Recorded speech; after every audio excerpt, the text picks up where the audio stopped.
चलो तो बेटा स्टार्ट करें एक क्वेश्चन से स्टार्ट करें, फिर आगे बढ़ेंगे, है ना। देखो मेरा क्वेश्चन है आपके लिए कि मुझे दी हुई है बेंजीन, ध्यान से देखना, मुझे दी है बेंजीन और मुझे दिया हुआ है 6Cl2 स्लैश FeCl3 और दूसरा 3Cl2 और H न्यू। देखो सबसे पहले तो मुझे ध्यान से देख के बताओ, पहली वाली रिएक्शन कौन सी है? फर्स्ट वाली रिएक्शन कैसी रिएक्शन है? कौन सी है? फ्री रेडिकल रिएक्शन है। कौन सी है? कौन सी? Electrophilic substitution reaction. क्यों? क्योंकि आपको क्या दिख गया? लुईस एसिड दिख गया। तो कौन सी रिएक्शन है? इलेक्ट्रोफिलिक सब्स्टिट्यूशन रिएक्शन है ना।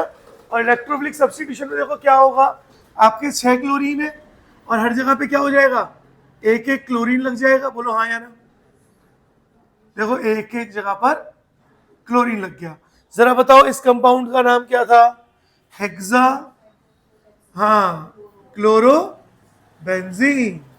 इस कंपाउंड का नाम था हेक्सा क्लोरोबेंजीन, या उसको बोलते हैं HCB।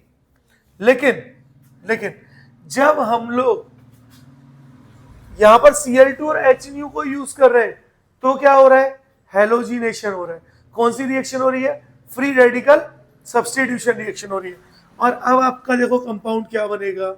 अब आपका कंपाउंड बनेगा Cl Cl Cl Cl Cl और Cl, दिख रहा है? और डबल बॉन्ड हट गए और इसका नाम होगा बेंजीन, हेक्सा। हाँ, क्या बेंजीन है? फिर भी इसका नाम क्या है? Benzene hexa chloride. इसी को क्या बोलते हैं हम लोग? BHC। जबकि इसको क्या बोलते हैं? HCB। अच्छा BHC को देखो, इसको क्या बोलते थे? HCB या फिर C6Cl6। लेकिन ये क्या होगा? ये होगा C6H6 और Cl6, इसलिए इसका दूसरा नाम है 666। तो अगर हाँ, क्योंकि तीनों 6 है ना। अच्छा ये Cl है, हाँ Cl6, तो इसका नाम क्या होगा? 666। दैट मीन्स एग्जामिनर ऑप्शन में 666 भी लिख के दे सकता है और तुम सोचते रह जाओगे है क्या। ठीक है, इसको यूज करते हैं हम लोग कैसे? As a insecticide. तो यूज्ड होता है, यूज्ड एज अ इंसेक्टिसाइड्स, है ना। इंसेक्टिसाइड्स की तरह अपन लोग इसको क्या करते हैं? यूज करते हैं ना। अब इंपॉर्टेंट क्या है? इंपॉर्टेंट एक तो दोनों कंपाउंड के नाम और दोनों के स्ट्रक्चर। ये बेंजीन नहीं है, फिर भी इसका नाम क्या है? Benzene hexa chloride. ये बेंजीन है, हेक्सा क्लोरोबेंजीन। दोनों के नाम में ही कंफ्यूज हो गए। तो जिसमें पहले बेंजीन आए वो बेंजीन है ही नहीं। बात चल गया? कैसे याद रखोगे? जिसमें पहले बेंजीन आया वो बेंजीन है ही नहीं, तो ये बेंजीन है ही नहीं, तो बेंजीन हेक्सा क्लोराइड। कौन सा मैकेनिज्म हो रहा है? फ्री रेडिकल सब्स्टिट्यूशन रिएक्शन हो रही है। लेकिन यहां क्या हो रहा है? Electrophilic substitution reaction. That means यहां एरोमेटिक कंपाउंड की रिएक्शन हो रही है, लेकिन यहां पर एल्केन वाले पार्ट की रिएक्शन हो रही है। अच्छा ये एल्केन नहीं है, फिर भी देखो ये H के साथ रिएक्ट करता है, तो एक डिफरेंट केस था, इसलिए ये बताना मुझे आपको बहुत जरूरी था। क्लियर है? अब बढ़ेंगे आगे। हाँ बोलो, कैसे बना? फ्री रेडिकल है, बॉन्ड टूटते रहेंगे, फ्री रेडिकल जुड़ते रहेंगे, बॉन्ड टूटते रहेंगे। हाँ हाँ, तो कोई बात नहीं, आपने बॉन्ड तोड़ा, अगर आपने ये बॉन्ड तोड़ा तो यहाँ पे फ्री रेडिकल बना और यहाँ पे भी, और दोनों पे Cl2 यानी 2 क्लोरीन है, तो दोनों पे फ्री रेडिकल जुड़ते जाएंगे। ठीक है, पता चला बेटा? हाँ हाँ, करा लो नॉर्मल में, क्या दिक्कत है? जब लाइट है तो ऑब्वियस सी बात है टेम्परेचर तो बढ़ेगा, हीट हो लाइट हो। देखो फ्री रेडिकल नॉर्मल टेम्परेचर पे तो होती ही नहीं है, फ्री रेडिकल के लिए हमेशा टेम्परेचर ज्यादा ही चाहिए होगा। तो यहाँ पे क्या होगा? Cl2 और H यूज हो जाएगा। बोलो यहाँ तक कोई डाउट? पता चल रहा है? अब देखो सुनो, free radical substitution reaction, characteristic reaction थी एल्केन की, उसमें हम लोगों ने क्या क्या पढ़ लिया? सबसे पहले पढ़ा हेलोजिनेशन, देन एलाइलिक और बेंजाइलिक सब्स्टिट्यूशन पढ़ा। आज उसकी 3-4 रिएक्शन और पढ़ के इसको करते हैं खत्म। तो सबसे पहले हम लोग पढ़ रहे हैं नाइट्रेशन। देखो इलेक्ट्रोफिलिक सब्स्टिट्यूशन रिएक्शन और फ्री रेडिकल सब्स्टिट्यूशन रिएक्शन, दोनों में हेलोजिनेशन आ गया, अब दोनों में नाइट्रोजनेशन, वो नाइट्रोजिनेशन भी आएगा, देन दोनों में सल्फोनेशन भी आएगा, ये तीन कॉमन है दोनों में। तो देखो कैसे आएगा, करके देखते हैं, देखो है ना, इसको मिटा दूं, चलो देखो हम लोगों की दो रिएक्शंस हो चुकी है ना, फ्री रेडिकल सब्स्टिट्यूशन रिएक्शन में, और अब अपन लोग बात कर रहे हैं अपनी थर्ड रिएक्शन के बारे में। तो अपनी थर्ड रिएक्शन क्या है, थर्ड रिएक्शन है नाइट्रेशन। क्या है थर्ड रिएक्शन बेटा, नाइट्रेशन। अब सुनो, एल्केन्स क्या होते हैं, नॉन रिएक्टिव होते हैं। क्यों नॉन रिएक्टिव होते हैं, एल्केन्स आर, मैंने लिखा एल्केन्स आर नॉन रिएक्टिव। क्यों होते हैं नॉन रिएक्टिव बोलो, due to their non polar nature. Non reactive due to their non polar nature. Alkane का नेचर कैसा होता है, नॉन पोलर होता है, इसलिए एल्केन कैसे होते हैं, लेस रिएक्टिव होते हैं। सो concentrated HNO3 not react with alkane at normal temperature। तो इसका मतलब क्या होगा, देखो कंसंट्रेटेड HNO3 एल्केन से नॉर्मल टेम्परेचर पर रिएक्ट नहीं करता, दैट मीन्स अपने को यूज करना पड़ेगा हाई टेम्परेचर। तो देखो करते हैं और देखते हैं कैसे होगा, ऑब्वियस सी बात है फ्री रेडिकल तो बनेगा। तो देखो एग्जांपल है अपना, मैंने एक एग्जांपल लिया CH3 CH2 और CH3 है ना, मैंने इसकी रिएक्शन कराई बच्चों कंसंट्रेटेड HNO3 के साथ, और टेम्परेचर यूज किया 400 डिग्री सेल्सियस से 500 डिग्री सेल्सियस। देखो हाई टेम्परेचर यूज किया है ना। अब होगा क्या, मैकेनिज्म देखें एक बार, देखो एक बार मैकेनिज्म देखते हैं। हम HNO3 को ऐसे लिख सकता हूं मैं, OH और NO2 ऐसे लिख सकता हूं HNO3 को। देखो H N और 3 ऑक्सीजन, तो ये HNO3 ही लिखा हुआ है। अब मैंने क्या किया, यहाँ पे हाई टेम्परेचर यूज किया 400 डिग्री सेल्सियस से 500 डिग्री सेल्सियस, तो इनके बीच का बॉन्ड टूटेगा। याद है हाई टेम्परेचर यानी हीट, हीट पे क्या होता है, फोटो फ्री रेडिकल का फॉर्मेशन होता है ना। तो यहाँ पे फ्री रेडिकल बनेगा, और क्या बनेगा, OH फ्री रेडिकल और NO2 फ्री रेडिकल, दो फ्री रेडिकल बने। अब ध्यान से समझो, जैसे OH और NO2 फ्री रेडिकल बन रहे थे अपने, तो अब आपका आया एल्केन CH3 CHH CH2H ऐसे लिख दो। अब इसके पास आया OH नेगेटिव, क्योंकि OH और NO2 में OH नेगेटिव क्या होगा, मोर रिएक्टिव होगा। OH फ्री रेडिकल क्या होगा, मोर रिएक्टिव होगा। अब बताओ OH फ्री रेडिकल कौन से हाइड्रोजन को ले जाएगा, इस वाले को या इसको, यानी फर्स्ट या सेकंड, फर्स्ट वाले को ले जाएगा, ताकि more stable carbon free radical बने। बोलो यही तो तरीका है, ऐसे ही तो बनाते थे हम लोग हमेशा, क्या बनाते हैं, more stable carbon free radical बनाते हैं। साथ में OH नेगेटिव किसको ले गया, इस H को, और क्या बन गया, वाटर, वाटर निकल गया बाहर। बोलो यहां तक किसी को कोई डाउट है। अब देखो होगा क्या, अब ये जो CH3 CH फ्री रेडिकल और CH3 था, इसके पास आया NO2 फ्री रेडिकल, और अब NO2 फ्री रेडिकल है और CH भी फ्री रेडिकल है। फ्री रेडिकल पे अटैक करेंगे और क्या बनाएंगे, CH3 CH NO2 और CH3, यानी आपका क्या बन गया, नाइट्रो एल्केन। आपका क्या बन गया, नाइट्रो एल्केन। तो आपको तो सीधे क्या करना है, सीधे हर बार जैसा करा रहे थे हेलोजिनेशन में, सेम उसी तरह नाइट्रेशन में कराना है। यानी NO2 का फ्री रेडिकल बनाओ और किससे जोड़ो, उस कार्बन फ्री रेडिकल से जोड़ो जो ज्यादा स्टेबल है, या उस कार्बन से जोड़ो जिसके पास हाइड्रोजन सबसे कम है। डायरेक्ट ट्रिक है अपनी, कर पाओगे। लेकिन अब यहां पे यार एक चीज और होती है, वो देखो क्या होता है। देखो मैंने बोला हाई टेम्परेचर यूज हो रहा है भाई, मैंने क्या बोला, कैसा टेम्परेचर यूज हो रहा है, हाई टेम्परेचर यूज हो रहा है। जब भी हाई टेम्परेचर यूज होगा तो वहां पे होगा पायरोलाइसिस। क्या होगा? पायरोलाइसिस। पायरोलाइसिस का मतलब क्या होता है? पायरोलाइसिस का मतलब होता है ब्रेकडाउन ऑफ बॉन्ड। कैसे होता है ब्रेकडाउन ऑफ बॉन्ड? देखो, आपके पास कायदे में तो क्या था? CH3 CH2 CH3 था। अब हाई टेम्परेचर यूज हुआ ना, तो इनके बीच के बॉन्ड भी टूट सकते हैं, यानी ऐसे भी बन सकता है, CH3 के साथ NO2 भी जुड़ सकता है, साथ साथ CH3 CH2 के साथ NO2 भी जुड़ सकता है। समझ पा रहे हो? यानी जब भी आप लोग नाइट्रेशन कराते हो तो सिर्फ एक प्रोडक्ट नहीं बनता, एक से ज्यादा नाइट्रो प्रोडक्ट बनते हैं। और उसका कारण क्या है?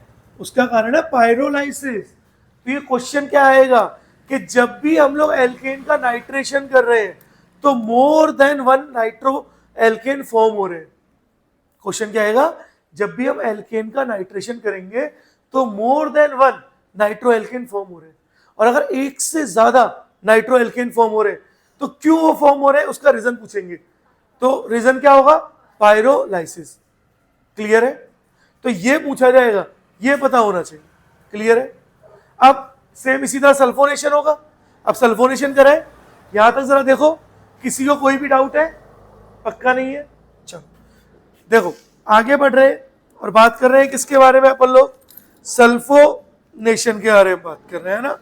तो देखो, अच्छा एक चीज और, यहां पर ये प्रोडक्ट तो बना है, लेकिन पायरोलाइसिस की वजह से ऐसा भी तो हो सकता है कि CH3 CH2 CH2 और H, और ये बॉन्ड ब्रेक हो जाए, और ये बॉन्ड ब्रेक होकर के क्या बन जाए? CH3 CH2 CH2 NO2। यानी देखो कितने नाइट्रो एल्केन बन गए, 1 2 3 4, हाँ NO2 है ना, NO2, प्रिंटिंग मिस्टेक। कितने सारे नाइट्रो एल्केन बन गए, पता चल रहा है? अब कराते हैं सल्फोनेशन। किसको कराएंगे अब? सल्फोनेशन। और जब भी हम सल्फोनेशन को कराएंगे तो देखो, इसको मिटा दूं, फोर्थ अपन बात कर रहे हैं सल्फोनेशन। तो फोर्थ है अपना सल्फोनेशन। सल्फोनेशन में हम हाई टेम्परेचर यूज नहीं करते हैं, है ना। तो हम लोग बात कर रहे हैं किसके बारे में अब हम लोग फोर्थ बात कर रहे हैं सल्फोनेशन। सल्फोनेशन, सल्फोनेशन में देखो फिर से एल्केन्स आर लेस रिएक्टिव, है ना, due to its non polar nature. So concentrated H2SO4 not easily reacts with alkane। तो कंसेंट्रेटेड H2SO4 आसानी से एल्केन के साथ रिएक्ट नहीं करेगा। पता चला? अब आपको क्या करना पड़ेगा? अब आपको यहां पर यूज करना पड़ेगा, यानी आपका रिएजेंट जो है वो आप यूज करोगे फ्यूमिंग H2SO4। क्या यूज करोगे? Fuming H2SO4। और क्या होता है फ्यूमिंग H2SO4? H2SO4 के साथ रिएक्ट करता है SO3 की वेपर्स, और जब ये कंबाइन होगा तो क्या बनाएगा? H2S2O7, और इसी को क्या बोलते हैं? ओलियम। दिख रहा है? ओलियम।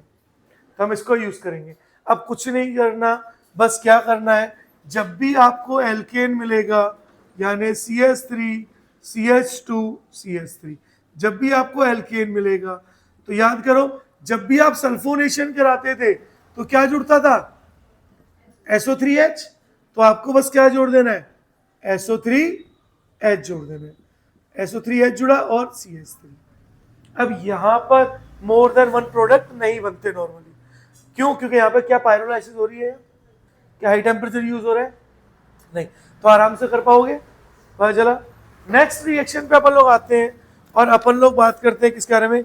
क्लोरो सल्फोनेशन के बारे में, है ना। तो हम बात कर रहे हैं किसके बारे में? क्लोरो सल्फोनेशन के बारे में। इसको मिटाते हैं या यही बता देता हूं। Fifth is chloro sulphonation. तो हम बात कर रहे हैं किसके बारे में? क्लोरोसल्फोनेशन। अच्छा, क्लोरोसल्फोनेशन को हम बोलते हैं रीड्स, यानी रीड्स बोल दो या रीड बोल दो ना, रीड रिएक्शन। तो रीड एक साइंटिस्ट थे, उनकी रिएक्शन क्या थी? उन्होंने क्लोरोसल्फोनेशन दी थी। और उन्होंने क्या किया था? देखो example, CH3 CH2 CH3, alkene है आपका, दिख रहा है आपको एल्केन? एल्केन से उन्होंने रिएक्ट कराया SO2 और Cl2 को, इसे तो क्या बोला गया? क्लोरोसल्फोनेशन। जैसे ही आप इसकी रिएक्शन कराओगे क्या बन जाएगा? CH3CH SO2Cl। क्या बनेगा? SO2Cl। यहां से एक हाइड्रोजन हटा, वो एक HCl को बाहर ले गया और क्या बन गया? SO2Cl, और ये रहा CH3। बोलो दिखा? अगर यहां अब कंपाउंड बन के तैयार है, बस इतनी सी रिएक्शन करानी है ना? लेकिन यहां मैं आपको एक चीज और बता रहा हूं। जैसे मैंने बोला CH3CH SO2Cl और CH3, अब इसके साथ मैं रिएक्ट करा रहा हूं NaOH का, और जैसे ही मैं NaOH की रिएक्शन कराऊंगा तो क्या बन जाएगा? CH3CH SO2Na, दिख रहा है? और CH3। जरा बताओ SO2Na किसका कंपोनेंट था? डिटर्जेंट का। तो क्या बन गया? डिटर्जेंट बन गया है। यानी रीड्स रिएक्शन को किसमें यूज किया जाता है? For formation of detergent. तो हम क्या बोल सकते हैं? रीड रिएक्शन या reads reaction is used for the preparation of detergent। तो रीड्स रिएक्शन को हम किसके लिए यूज करते हैं बेटा? डिटर्जेंट के लिए यूज करते हैं। बोलो पता पड़ा? बहुत अच्छे, आगे बढ़े। देखो इतने सारे कंपाउंड बनाए, क्या अब तक कोई फ्लोरीन का कंपाउंड बनाया? नहीं, यानी अब तक आपने फ्लोरिनेशन कराया ही नहीं है। तो अब कराते हैं डायरेक्ट फ्लोरिनेशन। देखो अब करा रहे हैं क्या? फ्लोरिनेशन, यानी सिक्स्थ हम लोग करा रहे हैं। किसके बारे में बात कर रहे हैं? फ्लोरिनेशन। चलो जरा मुझे जल्दी से बताओ, क्या आप डायरेक्टली फ्लोरीन को ऐड कर सकते हो हाइड्रोकार्बन से?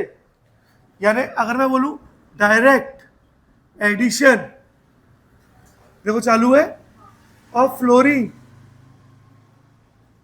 Direct addition of fluorine is not possible in alkane. क्यों? Due to their high reactive nature, है ना? ठीक है, उसका हाई रिएक्टिव नेचर है, इसलिए आप डायरेक्ट एल्केन को फ्लोरीन को एल्केन से रिएक्ट नहीं कराते। क्लियर है? नहीं तो कल कराया था तो देखा था क्या बना था? कार्बन ब्लैक बन गया था, है ना? ठीक है, तो for fluorination we use less reactive fluorinating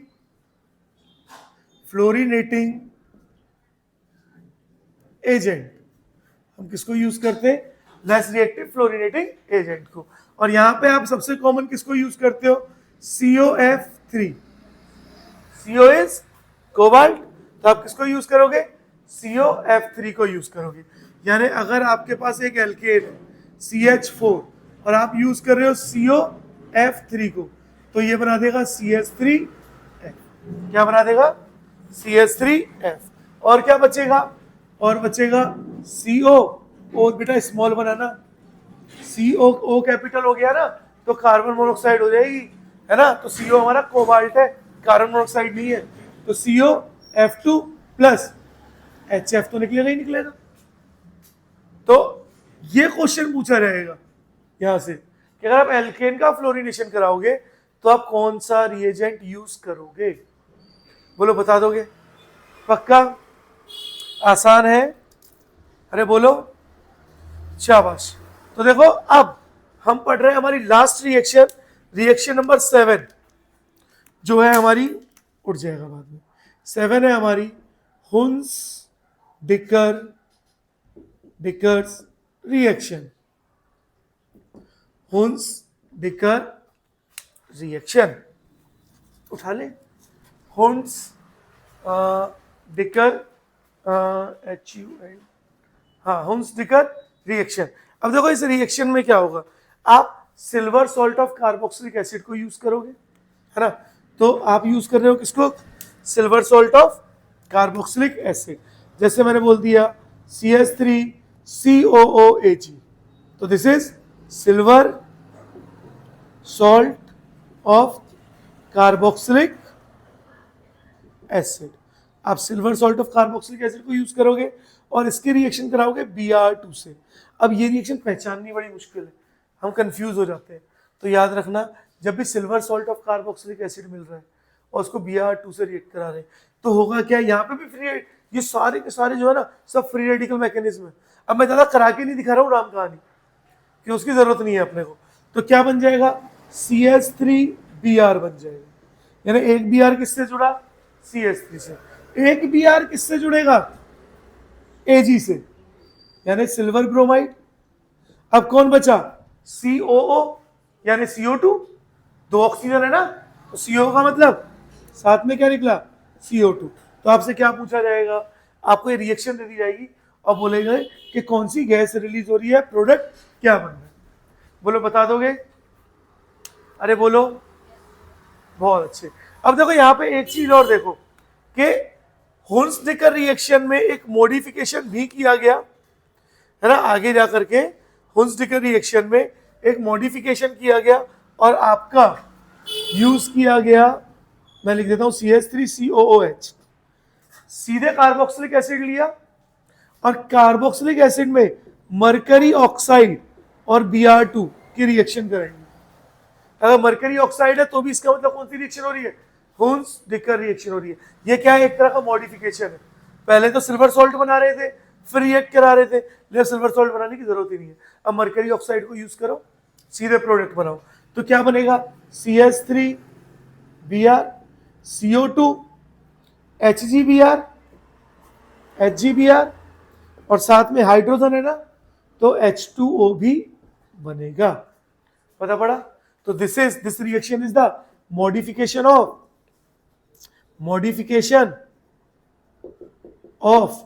Hund's डिकर reaction. तो ये रिएक्शन क्या है, हुन्स डिकर रिएक्शन की क्या है, मॉडिफिकेशन है। इसका मतलब आप लोग पढ़ रहे थे फ्री रेडिकल सब्स्टिट्यूशन रिएक्शन, जो कैरेक्टरिस्टिक रिएक्शन थी एल्केन की, ठीक है, वहां पे आपने सबसे पहले पढ़ा हेलोजिनेशन, देन पढ़ा बेंजाइलिक एंड एलाइलिक सब्स्टिट्यूशन, जहां आपने हाई टेम्परेचर या NBS यूज किया था। क्या होता है NBS, एन ब्रोमो सक्सेनामाइड, याद है, जब भी NBS दिया है तो एलाइलिक या बेंजाइलिक कार्बन पे ब्रोमीन जोड़ते थे, क्लियर है, क्योंकि एग्जाम में क्लोरीन जोड़ के भी देगा तो गलत है, वो कौन जुड़ेगा, ब्रोमीन। 2 रिएक्शन हो गई, तीसरी रिएक्शन पढ़ी आपने नाइट्रेशन, जिसमें हाई टेम्परेचर की वजह से पायरोलाइसिस भी होता है और बहुत सारे नाइट्रो एल्केन बनते हैं। 4th आप लोगों ने पढ़ा सल्फोनेशन, जिसमें रिएजेंट क्या था, ये पूछा जाता है, अगर एल्केन का सल्फोनेशन कराया गया तो रिएजेंट क्या यूज होगा, तो क्या यूज होगा, फ्यूमिंग H2SO4, ये यूज होगा, है ना, और फ्यूमिंग H2SO4 ही क्या होता है, ओलियम, तो एग्जामिनर ओलियम लिख के देगा, याद रखना एग्जामिनर क्या लिख के देगा, ओलियम लिख के देगा। देन आपने पढ़ा क्लोरोसल्फोनेशन, जिसको रीड्स रिएक्शन भी बोला जाता है, और इस रिएक्शन को हम यूज करते हैं for the formation of detergent, clear है। देन आपने पढ़ा फ्लोरिनेशन। अब नॉर्मली एल्केन का फ्लोरिनेशन नहीं होता है क्योंकि फ्लोरीन बहुत हाईली रिएक्टिव है और प्रोसेस बहुत हाईली एक्सोथर्मिक होता है, लेकिन अगर हम less reactive fluorinating agent use करेंगे जैसे COF3 तो ही फ्लोरिनेशन होगा, यानी एल्केन से कभी भी फ्लोरो एल्केन बनाना है तो आपको क्या करना पड़ेगा, COF3 को यूज करना पड़ेगा। And the last reaction is Hunsdiecker reaction, जिसमें आप silver salt of carboxylic acid को यूज करते हो और उसका ब्रोमिनेशन करा रहे हो, है ना। हुन्स डिकर रिएक्शन में नॉर्मली ब्रोमिनेशन होता है, क्लोरीनेशन और आयोडीनेशन नहीं होता। तो हुन्स डिकर रिएक्शन में हम क्या कराते हैं, ब्रोमिनेशन कराते हैं। हुंसडिकर साइंटिस्ट थे, उन्होंने ये रिएक्शन दी। इसकी मॉडिफाइड फॉर्म में क्या होगा, हम मरकरी ऑक्साइड को यूज करेंगे। पता चला? तो यही क्या था हमारा free radical substitution reaction. Next lecture में हम लोग पढ़ेंगे न्यूक्लियोफिलिक सब्स्टिट्यूशन रिएक्शन, जो करेक्टरिस्टिक रिएक्शन है एल्किल हैलाइड की और कार्बोक्सिलिक एसिड डेरिवेटिव्स की। वहां पे SN1, SN2, SNI, SNNGP बहुत सारे रिएक्शन पढ़ने वाले। तो इसका मतलब अगले लेक्चर और ज्यादा इंपॉर्टेंट है। ठीक है, तो आज इतना ही करते हैं, बाकी करेंगे नेक्स्ट लेक्चर में।